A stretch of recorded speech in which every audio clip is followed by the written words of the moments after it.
Cozmo is equipped with sensors. Cozmo can map out its surroundings and navigate around obstacles.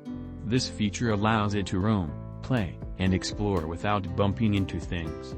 Users can also access the Cozmo SDK for more advanced programming, fostering a learning environment for kids and adults interested in robotics and coding. In specific scenarios, such as losing repeatedly, Cozmo might show anger, characterized by narrowed eyes and a determined demeanor. This adds a sense of competitiveness, especially during games, making Cozmo feel more lifelike. When left idle for a while, Cozmo will show signs of tiredness or go to sleep. His movements slow down, and his eyes begin to close, making him seem almost human. Cozmo's design emphasizes emotional engagement, play, and learning. Through interactive behaviors and a compelling personality, it shows happiness through wide, bright eyes, and makes cheerful sounds. Cozmo appeals to both kids and adults, making robotics fun, accessible, and personal.